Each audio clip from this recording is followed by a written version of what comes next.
my honor and pleasure to introduce another fine poet, Carolyn Kreiter-Foronda. Uh, Many of you already know about her. She is quite well known. She has appeared in quite a few very prestigious journals and collections, mentioned some of them here on the screen. I don't think I know any other poet who is in a metro station. That's pretty cool. And I knew they had that program.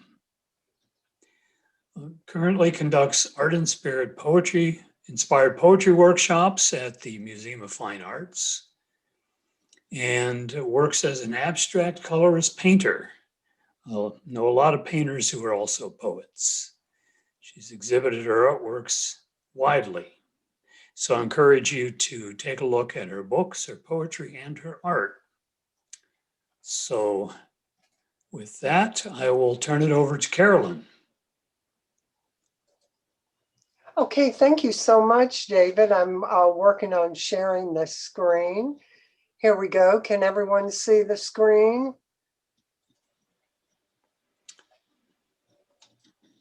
Looks good. Okay. Arne, it is an honor to be here with so many fine poets. I saw the names of many of you listed there, and we were so fortunate to have Beth speak and have David organize this for us, and I just feel honored. Now, today I'm going to be reading poems that Robert Arthur, many of you know him as Bob, who was a former president of the Poetry Society. He selected poems from two of my books, Death Comes Riding and River Country, and interwove them into what we call a poem play. Now, we did perform the poem play at a Poetry Society of Virginia festival.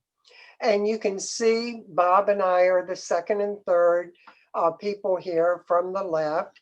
And you can also see on the right, Connie Austin Smith and Charles Wilson, who are musicians. And they play music that's interwoven throughout the play. And what is the play about? Well, it's about my love relationship with my husband. Many of you know him. He is a South American Indian and was born in Chile and raised in Bolivia.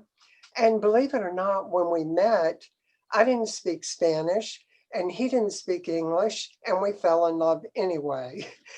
And I felt such a close connection when I went to South America the first time. And this was before I'd even met my husband.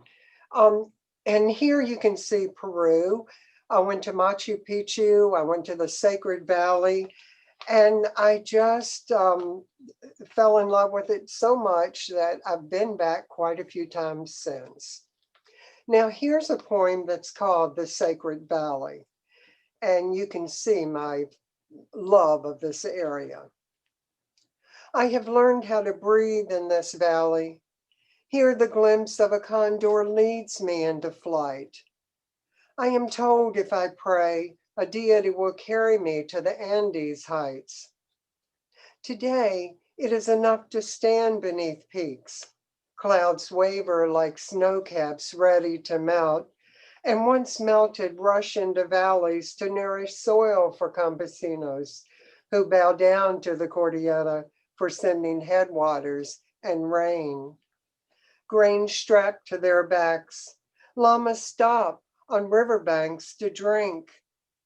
I listen to the delicate lapping. I will learn the language of this place. And that's precisely what I did.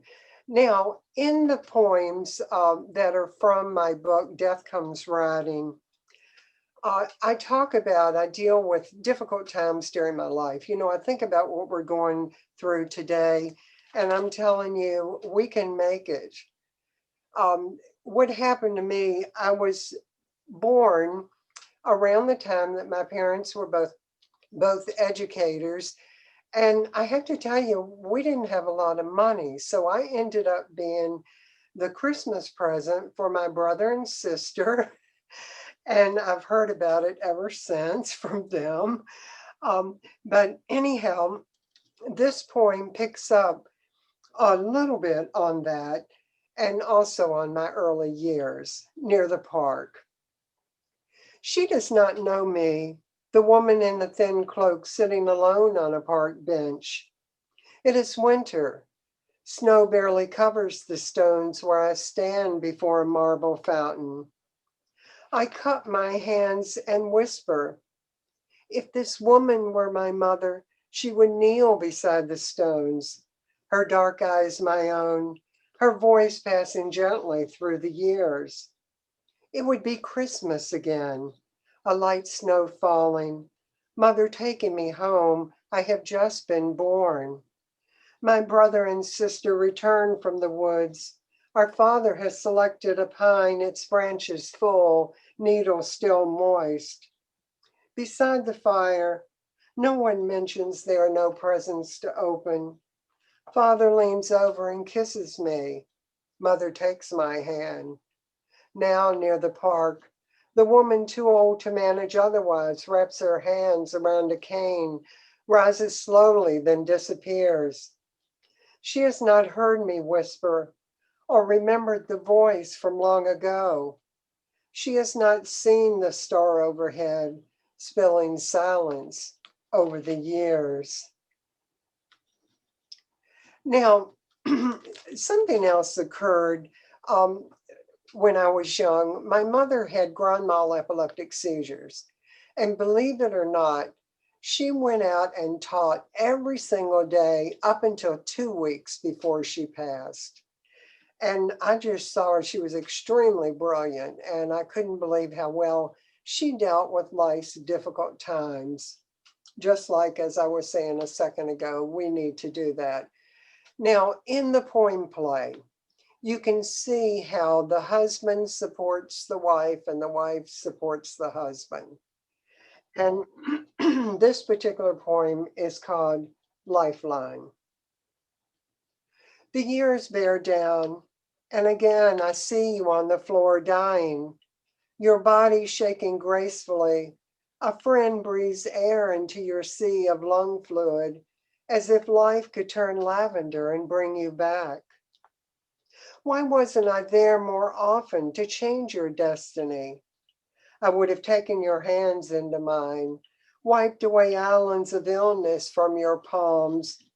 If I had a wand's power, I would have made you young and free of the seizures. Mother, I sometimes hear you call from the tree's verdancy. When I capture a bird's song, the voice reassures me you are behind each note. If I cast a spell on the whole of nature, I'm convinced you will arrive with sky. I have learned from the years separating us to begin each day with this much hope.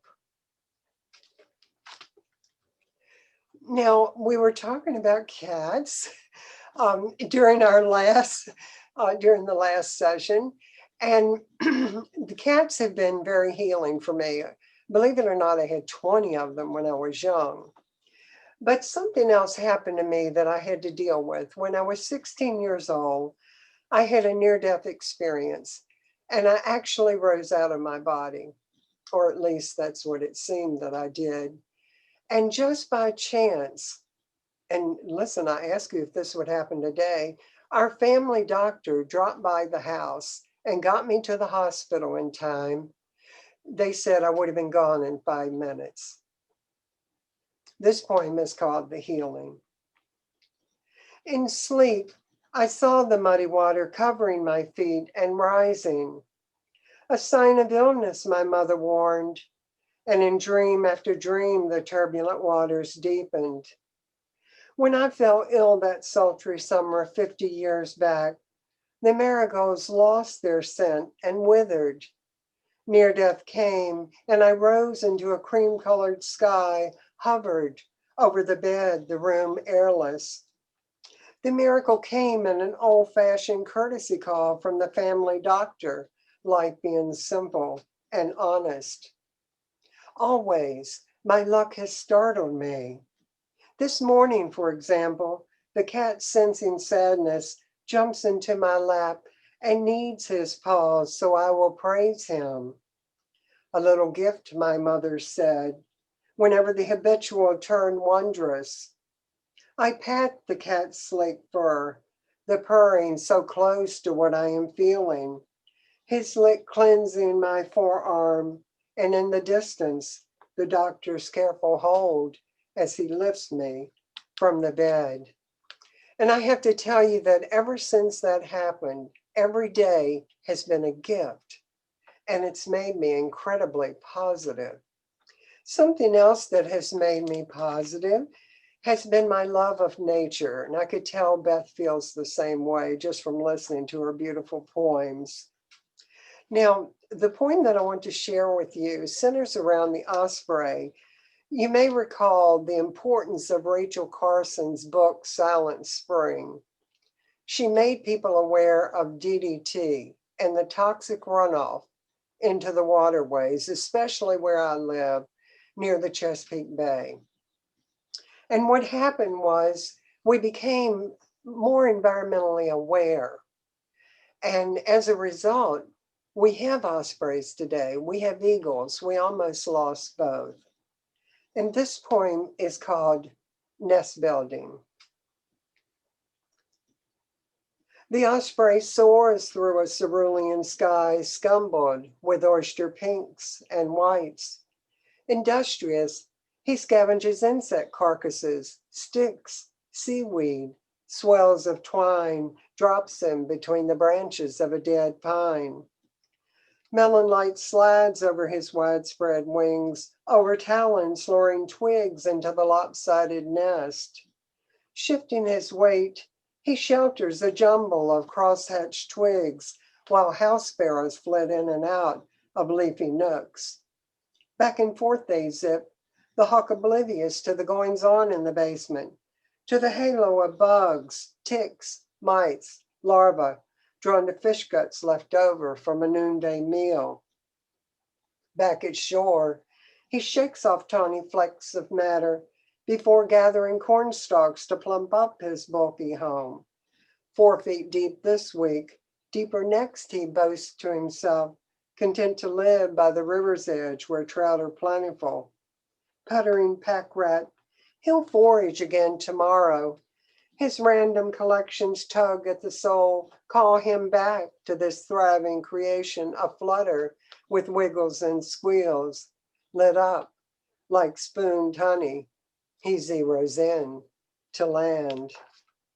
Now, I should tell you that when we left the Washington, D.C. area and moved to river country, as we call it, my husband began to see how much I love this area. And we decided to set up a wildlife retreat. He's a former veterinarian and he was absolutely perfect for this and can save just about anything that wanders onto the property. In fact, we have a stray cat now that is outside on the front porch, lying in his bed that my husband made. And all of this keeps us alive during this time that we are in lockdown. And it's something that Bob capitalizes on in the poem play, River Country. Now, I have a couple of villanelles that I want to share with you. I love Claude Monet. I do work as a visual artist. And I thought, well, if Claude Monet can have a studio boat, I can have a studio boat where you can paint. And I love the musicality of the verse that we had earlier from Beth, and that's what I work on here. And you mentioned the rhyme, and I have that in these next 2 poems, of course. That's the way a villanelle works. On the studio boat. From the studio boat, I can see better morning haze, its ghostly vapor dissolving into the river's mouth, plum-cloaked, an opening beneath the first light ripples flooding like sea pearls pink and swelling. I can see better from the studio boat, morning sweeping down, gulls gliding over glassy surface, wing shadows floating into the river's mouth, wind-soaked, an opening. the suddenness of anything, a passing jet, its ivory fumes parting. I can see better from the studio boat, morning's masterwork, orchid winging across sky, maker of water diving into the river's mouth, lavender and opening. Sky sails billowing, the day soaring, a violin, the sun arrives trilling. From the studio boat, I can see better. Morning rises out of the river's mouth, wine gold, opening. I also love seeing these wonderful grain stacks and haystacks that Monet painted. And what I want to do is tell you how this affected me when I got to river country. I became interested in observing the hay bales, and I started going out driving every day, different times of year, to stare at the hay bales. Claude Monet said, a landscape lives by the air and light, which constantly change, and that is so true. Here's the villanelle entitled Hay Bales, Deltaville. What is it about ever-changing light, elusive as it falls on bundled grain, altering the way we perceive the sight? Bales laced, the marvelized night hovers above a dappled terrain.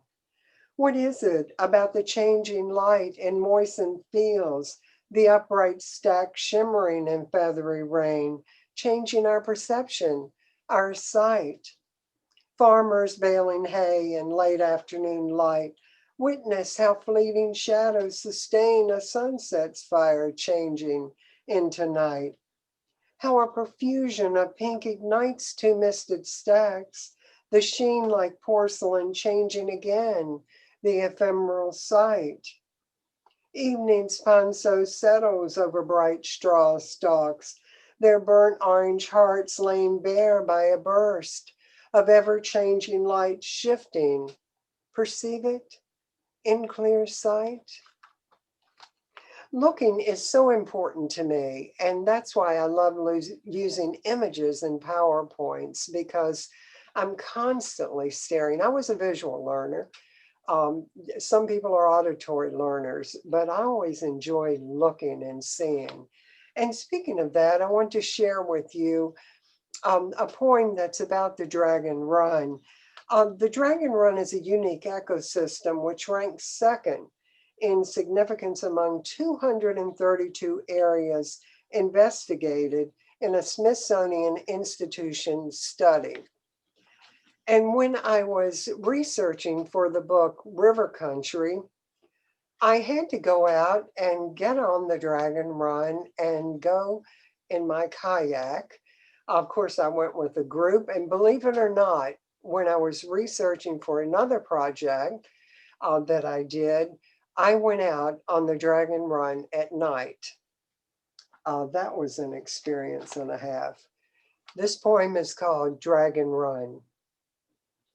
Knee deep in the dragon, I lean in to feel the wilderness. The brisk call of dawn splashes against ash and gum. Sassy this liquid sun pursuing a cypress, its roots lifted from the swamp like stubby knees.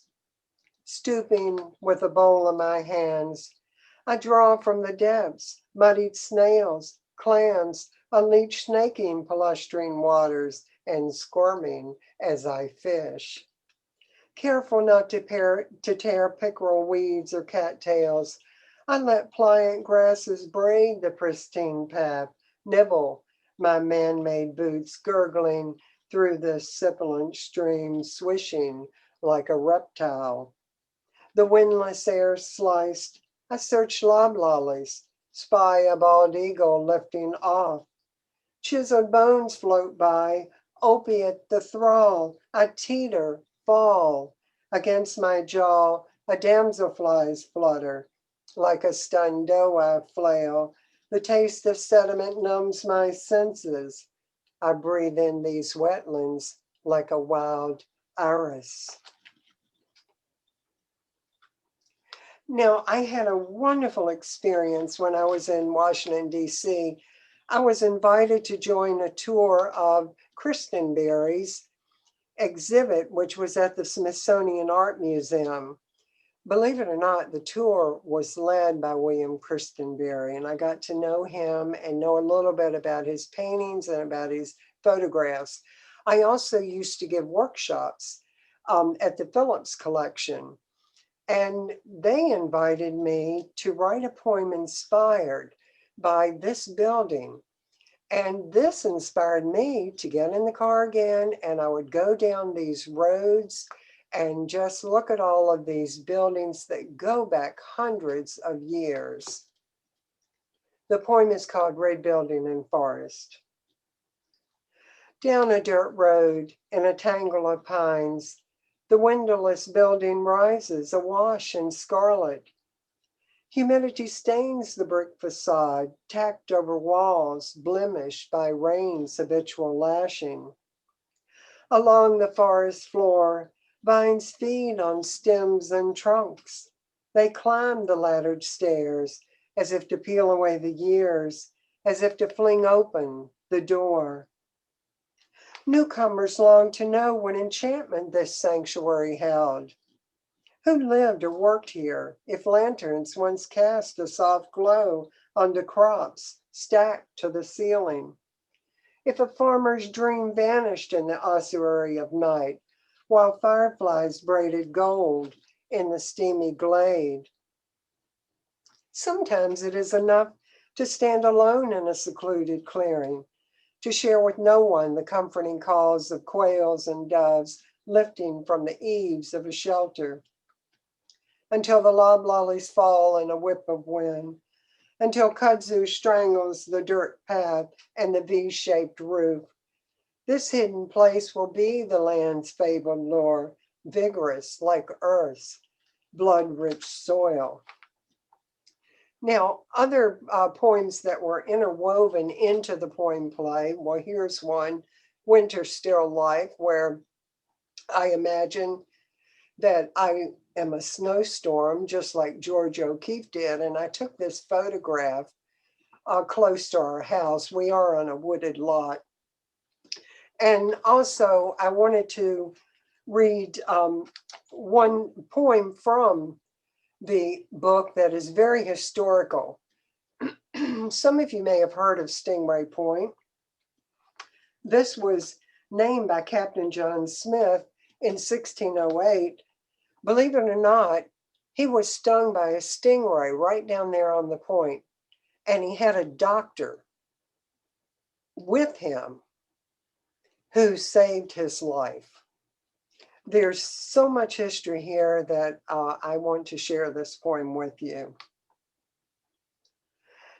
How easy to become a part of this fertile past, a vast amazed sky, gulls billowing, their small white sails caught in impetuous breezes. To be here beyond a peninsula's tip and a temple of wind, where an inlet's waters wash over my feet, the Chesapeake misting over with the aura of coastlands. I call out from this point as if expecting honey, vanilla, and tobacco from a passing ship to blow ashore in boxes. What is it about the bay that startles the heart? The cloud's wealth opens up, each drop cleansing. All at once, I am washed in translucent wine. As you can see, this is an incredible area to be in right now. This is our cove, or at least we pretend like it's our cove. And during the autumn, the leaves are absolutely gorgeous.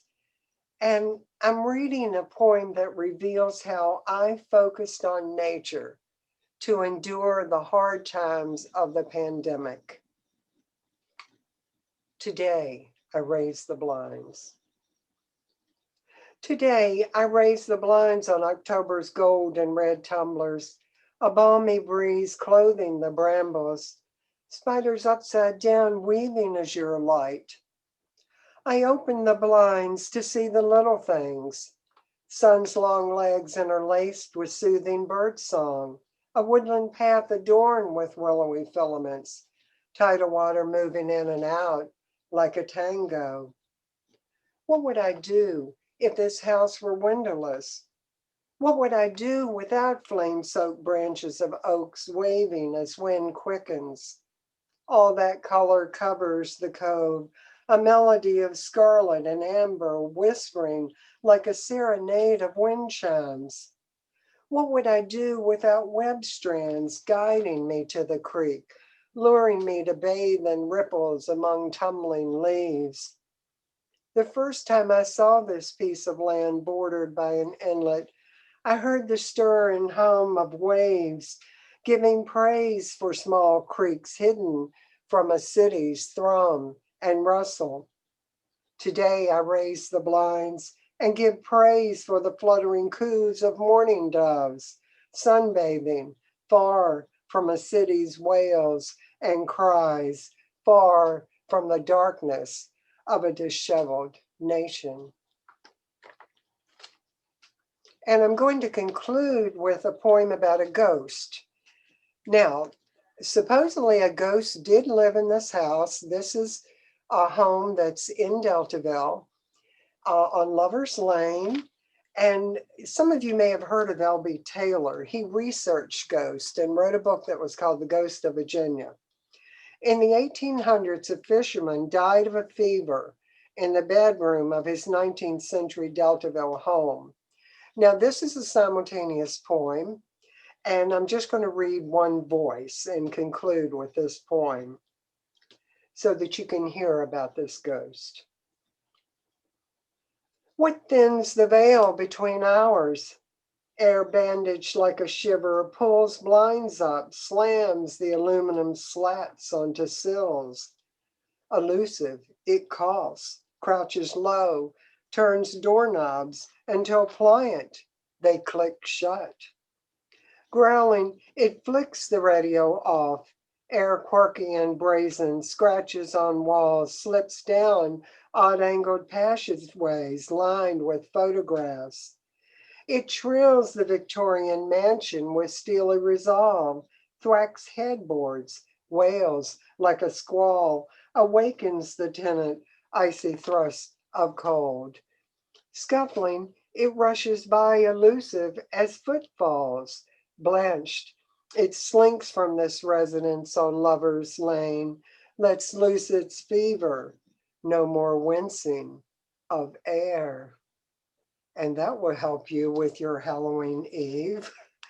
Now, just before I close, if anyone is interested in a copy of River Country, the poem play, our publisher's website, of course, has a lot of information about this book, havescripts.com, or of course you can order it on Amazon. And if you want a signed copy, somebody just ordered 5 a while ago, and you're more than welcome to make a request on the contact page of my website, www.carolynforonda.com. And again, I want to thank David for inviting me and all of you for being here today.